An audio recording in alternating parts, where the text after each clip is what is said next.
Yo, what's going on, everybody? It is Straight Outta Boston, and today I'm back for episode number 29 of my Pittsburgh Pirates franchise here on MLB 17 The Show. So we are continuing with the simulation after that victory over the Miami Marlins. We end up sweeping the Marlins in that 3-game set. As we move towards the end of the month of June, we'll move into July, and I will actually be showing off the All-Star Game rosters as well as a stat update in this episode. But we've got some pretty slow simulation going here. Dozier out for a day or two. He would be fine, though. You can see starting out the month of July, just like we left off June, still playing very good baseball. Here is that stat update. This is about halfway through the year, 83 games, I want to say. And you can take a look at how guys are doing. That was by WAR. This is by OPS. Pretty good years out of most everyone. Crawford and Dozier are the notable guys kind of having down years offensively. And then we haven't gotten a lot from our bench. Vina, Meadows, Hanson, none of those guys have really taken off. Josh Bell's having a pretty good year at the plate, but he hasn't been playing every day. So definitely some room for improvement kind of on the bench. Guys like Jacob Stallings and Mike Napoli might be replaced at some point. Pitching-wise, you saw it right there. Bullpen's been pretty solid. Felipe Rivero, as I mentioned in the last episode, kind of the obvious candidate to be replaced at some point as the season goes on. But other than that, the rotation has been pretty solid. I talked about it last episode, but still considering adding kind of that number 3 starter to the team before the trade deadline. Starling Marte was an all-star. He had gotten hot at one point offensively, now has really cooled off, but the difference this year is he's getting on base a lot more. I shouldn't say getting on base more because his average is down, but he's walking more, so that OBP is still up around 300, and the power's been there this year. So the OPS is like 760, 770, which means he's been, you know, a solid above average hitter. And he's also played good defense and, you know, ran the base as well. You can see both Josh Harrison and Andrew McCutchen making the All-Star team. Harrison pretty undeservingly. His WAR was negative, but McCutchen's got a 400 OBP and a WAR just south of 3, which puts him on pace to be like a 5.5, 6-win player. So he's been very, very good for San Francisco. Harrison was signed by the Phillies in the offseason. And, you know, Crawford's he struggled for us this year. I think his WAR is under 1. And his OPS is 715 at that stat update. His OBP has been okay, just hasn't hit for any power, and really has struggled against lefties. So, you know, McCutchen really winning year 2 of that deal, I guess. I mean, we definitely won year 1 because we had that monster Brandon Crawford season, but it's been kind of up and down since then. There is Starling Marte for the 2nd straight game, leading it off with a home run. You remember in the last video, we were playing another Florida team, the Miami Marlins, on the road, and Marte led off the game with a home run. This time he leads off the game against Tampa Bay, as that's Blake Snell on the mound for the Rays in this game. We actually lost the first 2 games of this series, each by 1 run. We've been held to 2 runs in the 2 games so far, so that's a good sign for our offense. There is Gregory Polanco striking out on the breaking ball from Snell. As here is our lineup, and you can see it's going to be Sanchez up next, followed by Thames, Dozier, Crawford, Bell, and then I believe you have Diego Vina in there over Alan Hansen against the lefty. Here's Eric Thames getting a hold of a breaking ball that hung over the zone, and that ball is crushed to deep right field and way gone, 422 feet. Thames with his 16th home run of the year, 2nd solo shot for the Pirates in the inning, and the lead is now 2-0. As you can see, Thames did not miss that one.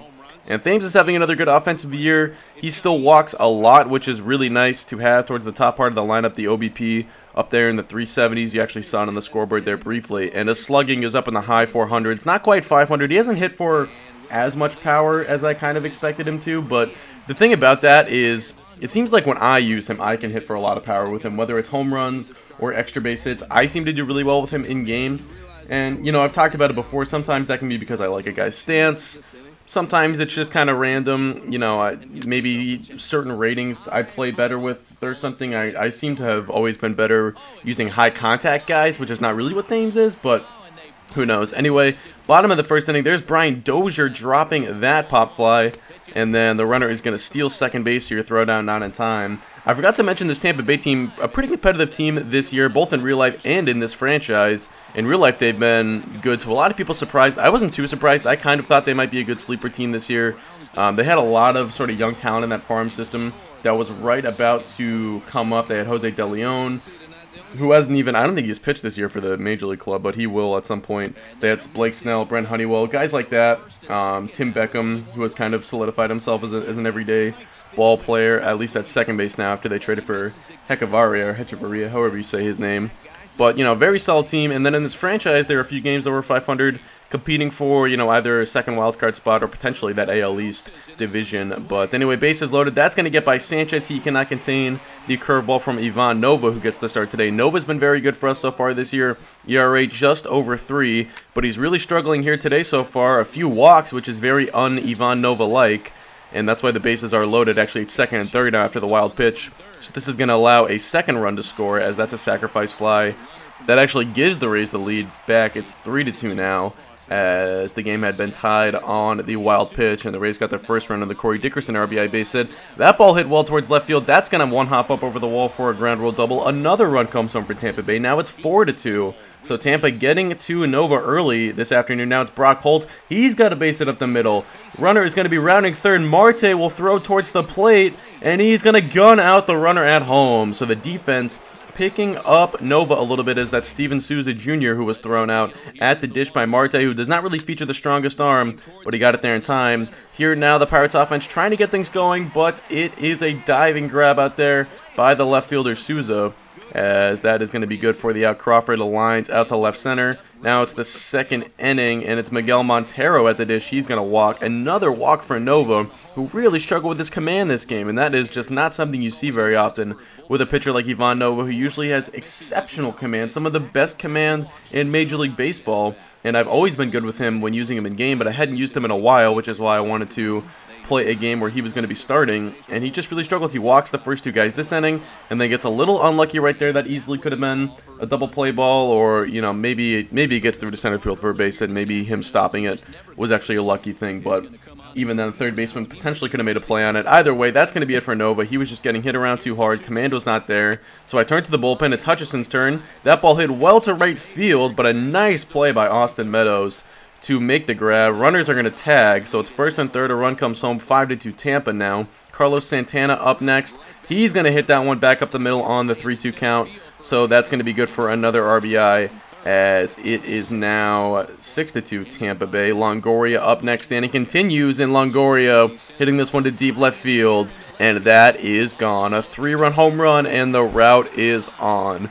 So this was pretty much the first time I'd kind of been routed like this in a game in this Pirates franchise, and it's really not something that happens typically too often in these MLB games. In fact, really whenever I play games, they're almost always close games. I usually don't hit enough to kind of get the blowout victories, but usually my pitching keeps me in pretty much every game. It's pretty rare that I allow more than like 4 to 5 runs over the course of a game, and usually I'm holding teams closer to 2 to 3 runs, and I'm scoring like 3, 4, 5, and that usually can get me a win. I'd say that's probably the average game for me, but this game was definitely an outlier performance, as I've allowed 9 runs already. Trying to spark a comeback, though. We've got runners on first and third with no outs, but this was a huge rally killer here in the fourth, just when it looked like we could potentially get a big inning of our own and try to get right back in this ball game.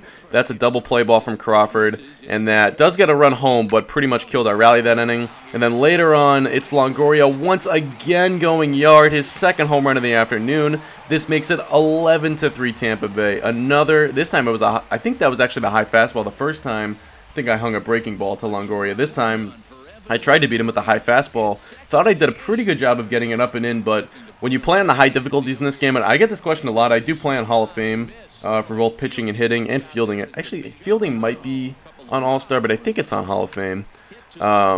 Anyway, I get that question a ton, and I don't play with sliders, but when you do play with the high pitching difficulties like that, you really, really have to be careful with the high fastball when you're pitching to a good hitter like Longoria. It can be very dangerous, and you know, it is kind of random. Sometimes you get away with fastballs right down the middle. Sometimes good pitches like that one just get hit out of the park like Longoria did. So anyway, after 6 innings, Snell would come out. The Rays bring in this Richard Feliz guy, and this guy with his sort of, it looks like he's going underhand, but then it's really a sidearm motion. He really slings it, and it was completely screwing me up.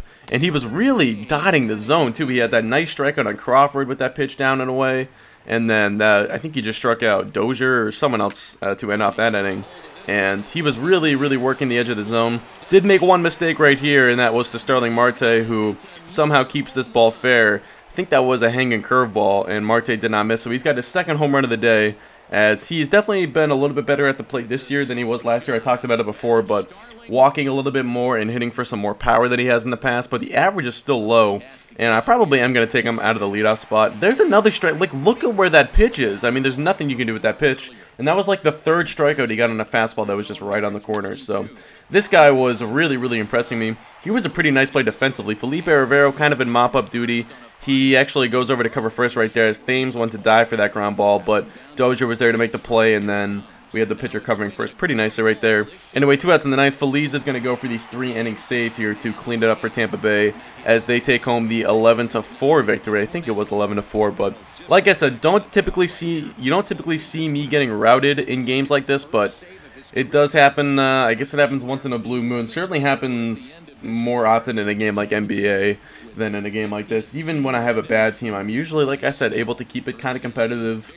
And, you know, typically, if I'm doing a franchise like this, I'll have pitchers that I think I can pitch well with. I mean, Josh Tomlin, for as good as he is during the simulation, a guy like that I know I can pitch well with because he has the good command. Same thing with Ivan Nova.